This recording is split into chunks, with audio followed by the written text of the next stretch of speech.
right now. Pittsburgh's best sports show is about to begin. Call us or tweet us. We've got things to talk about on the Ireland Contracting Nightly Sports Call. Good evening, everyone. Welcome inside the Fan Cave. This is the Ireland Contracting Nightly Sports Call. Bob Pompeani here.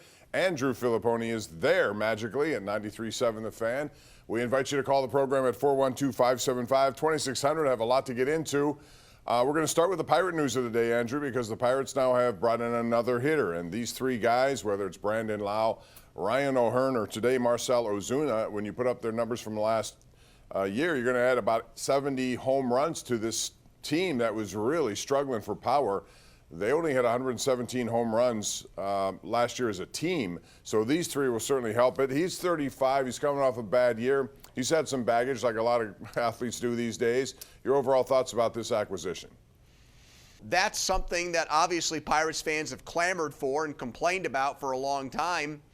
And to me, this is different from, all right, let's give Tommy Pham a couple $1 million, or let's give Andrew Heaney $5 million, or let's give Yasmani Grandal $3 million. $12 million with an option for next year is not a totally insignificant amount of money, and I think it's a nice bounce-back attempt by the Pirates to try to get this guy to recapture what he did 2 years ago in Atlanta, and he'll be motivated because he's on a one-year deal, Bob, trying to make more money down the line. Absolutely. Our KDK.com/Connect poll of the night, brought to you by Penn West University, is now with Ozuna joining those other two, do you think the Pirates will make the postseason? Let us know what you think. Yes or no answer to that. One thing they need to do is try to figure out who's at third, and they're still looking for some options there. Right now it's Jarred Triolo, although I'd be more inclined, Andrew, to say, Connor Griffin, you're my shortstop, Nick Gonzalez, you're my third baseman, and Jarred Triolo, you're my every position player. You're very good at what you do. We like that. We need one of those guys. Would you go for that? Do you think they'll go for that? You know, I'm okay with playing guys out of position if I feel like it's worth getting their bat in the lineup. And I think that's what this move did, because now O'Hearn is going to have to play the outfield more. It might even necessitate Reynolds moving back to left field. And I didn't think Brian Reynolds was a very good right fielder, and he'd have to cover more ground out there in left field at PNC Park. So I'm fine with doing that to a certain extent. I like Nick Gonzalez personally. He's a really upbeat guy. I think at times he's come through with some pretty clutch hits and has shown he can once in a while drive in a run or two. But I thought he was a bad second baseman defensively. And now you're going to put him at third. I don't know, Bob. To me, I would rather have them go out and get somebody else than move him over there. I mean, ideally, Connor Griffin tears up the Grapefruit League, and you go with him at shortstop to start the year, and then you're 9 hitters Jarred Triolo if you don't make a trade. And I could live with that if the rest of your lineup looks like it does right now. Bob, on opening day last year, Joey Bart was their cleanup man. Yeah. Which to me symbolized just how much they had screwed up last offseason.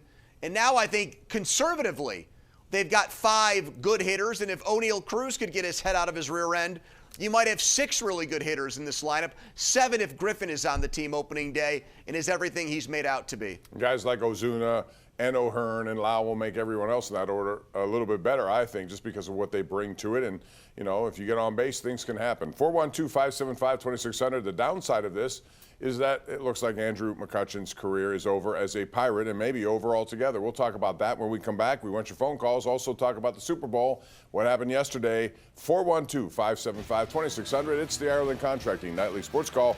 We're live tonight on KDKA Plus and 93.7 The Fan.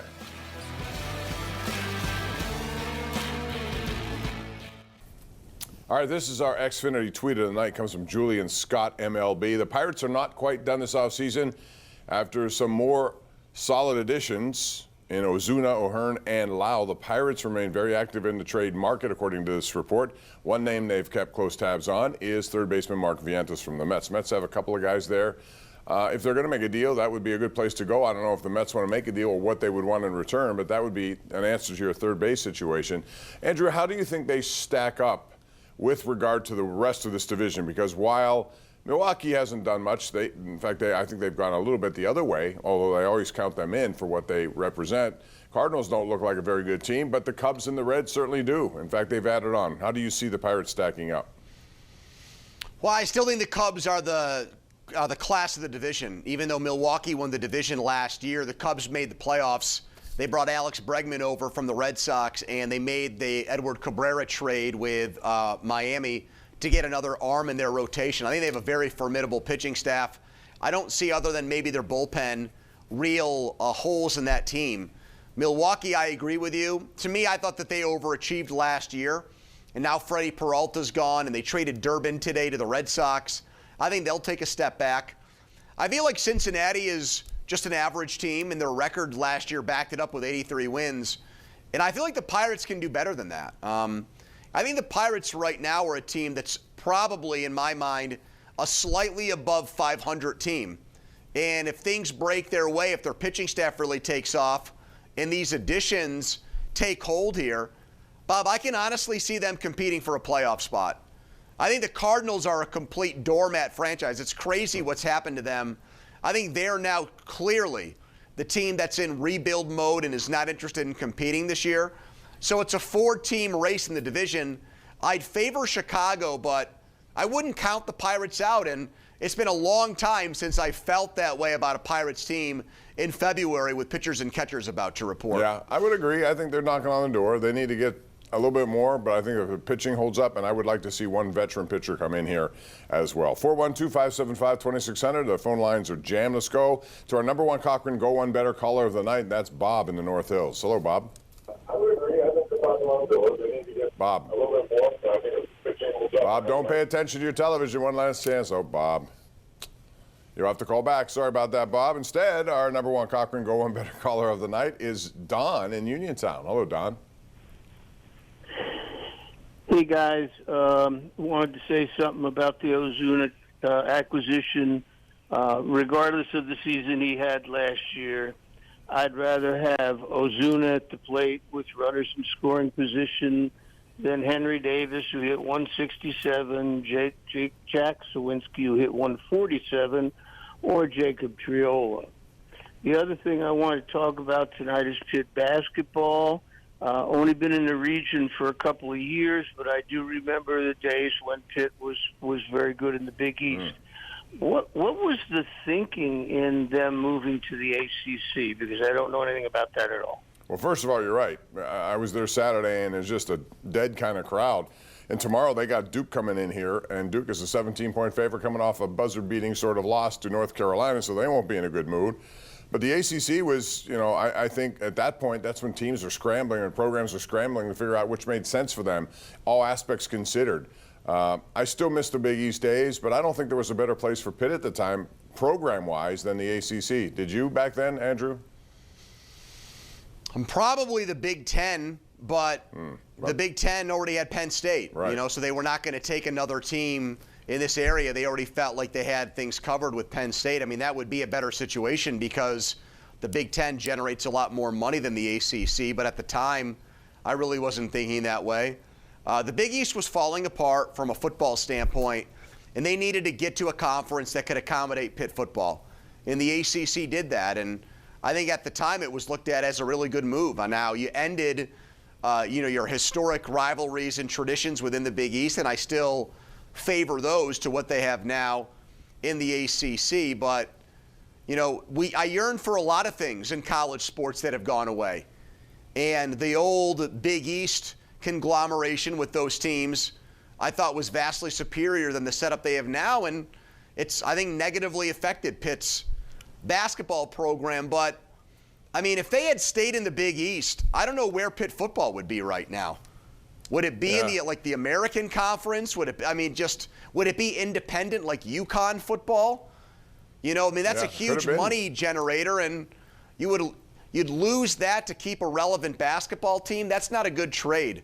The basketball team should be much better than it is. We see teams that have similar NIL budgets in that conference churn out and pump out better results than this Pitt team. And I think Jeff Capel's going to get one more year next year, but one tournament bid in 8 years is not good enough, Bob. No, and they're not really even competitive anymore. They're 2-9, and they're losing no matter who they play. And I don't know how many wins they're going to get the rest of the way. By the way, Louisville tonight did something I never thought possible in a ACC regular conference game. Scored 118 points, a win over NC State, which was crazy. They had a freshman score 45 points. First time a freshman has ever done that in ACC play.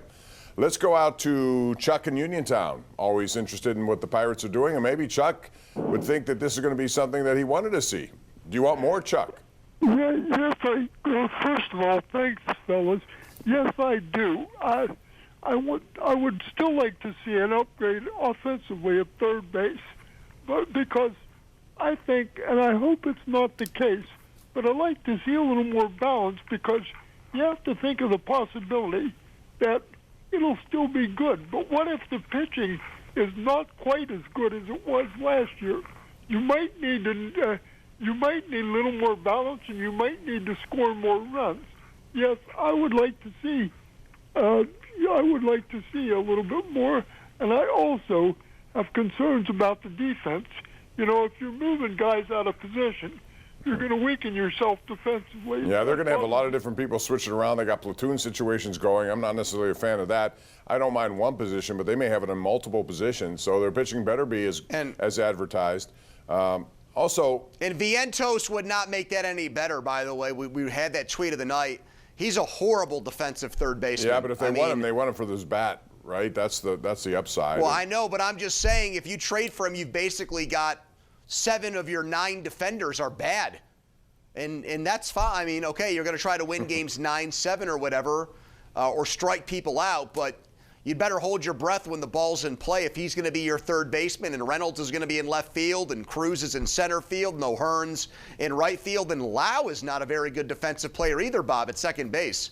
So it would be one of the worst fielding teams in baseball if they go through with these moves. Yeah, Ozuna, back when he played in the field in Miami, I believe he was once a Gold Glover in addition to what he does on. He doesn't play anymore like that. He's put on a lot of weight, but haven't we all? I mean, he's in his late 30s now, Bob. That's kind of understandable, isn't it? Listener, you get to my neighborhood, tell me it's hard to get off. By the way, Mangum's a guy who may be able to, again, he's in a platoon kind of situation more than anything else. So it's going to be really interesting to see how they come up with a lineup. And how about day to Garcia? I mean, he's a forgotten man now, isn't he? They made that trade with Boston. He's 23 years old. He seems like he's out of sight, out of mind. Exactly. And he's a former top 100 prospect. We haven't talked about him. That doesn't mean he's out of sight, out of mind. And there is an opening out there. If he should have a good spring and they believe in him, we'll see how that goes. Real quick about Andrew McCutchen. You know, obviously he still wants to play. He hasn't had the kind of response from the Pirates that he expected, but I think the Pirates have done everything they could for Andrew McCutchen, quite frankly. They brought him here 3 years ago, rousing ovation the first at bat he took on that opening day. And, you know, he's done okay for them, but at some point you got to move on. How do you think he takes this, and do you think his career is over, period? How do I think he takes it? I think he's taken it terribly. I mean, he did what a lot of young people do when they break up with their significant others. He scrubbed and erased the Pirates off of all his social media today. That's right a common after the thing Ozuna these thing days happened. in social media. I don't get that. That's what I mean. But so be it. Well, that was his way of signaling that it's over. I think he feels like the bridges have been burned between him and the organization, and that's a shame. I thought he played well here for 3 years. I really do. And at times he was one of their best hitters, which was really a commentary on how the rest of the hitters hadn't gotten much better. But they probably just needed more direct communication with him as far as where he ranked on their list of priorities this offseason. Maybe if they had been more direct with him, he wouldn't be as hurt as he is right now, because he's clearly upset with how they've treated him, Bob. Well, they shouldn't be. I think he's treated, you know, he's gotten 3 years out of them. I think he played well. They gave him the shot to return. I agree with you. I think if he's feeling this way, it's because they never approached him probably early enough in this offseason. They've had 3 or 4 months to do this. They should have made it one of their priorities. Real quick, one more call before we go to break, and that would be Benny in Liberty Borough. Go ahead, Benny. Make it quick, please. Hi. Hey, thanks for taking my call. I just wanted to make a comment and then ask you guys an opinion about the Super Bowl yesterday. After the game, I was listening to, and I'm emphasizing the word quarterback for Seattle Seahawks. And right away he says, when he was being interviewed, I really want to thank, and I owe everything to my offensive line, mostly. And then he says my receivers. and of course then the defense. Okay, I don't know what the point. I don't know what the point is there. Yeah, one thing he didn't do was shake Drake May's hand, which I thought was interesting, and I don't know if he was just in a different direction or however that went. But Sam Darnold, he did what he had to do. I didn't understand Puka Nacua. I don't understand cryptic stuff anymore, Andrew. He made some sort of comment with a laughing emoji about Sam Darnold. What did he mean by that? He beat your butt twice, and Puka, we got to take a break. We'll come back and discuss this when we return right here on the Ireland Contracting Nightly Sports Call.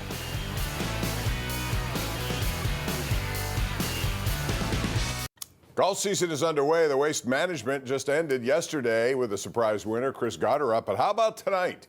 TGL Golf. So, when Tiger says I'm doing something, he invites you to play, you play, right? Is it better than Live? Yes, I think it is. Wow. Live's going in the wrong direction. All right. Pony. All right, Bob. I'll see you again tomorrow night. I'll see you tomorrow night. We'll talk more about the Super Bowl and other stuff. Thank you guys out there for joining us. We'll do it again tomorrow night at 10:35. Join us for that. And we'll see you on KDK Sports at 11 o'clock. Have a good night.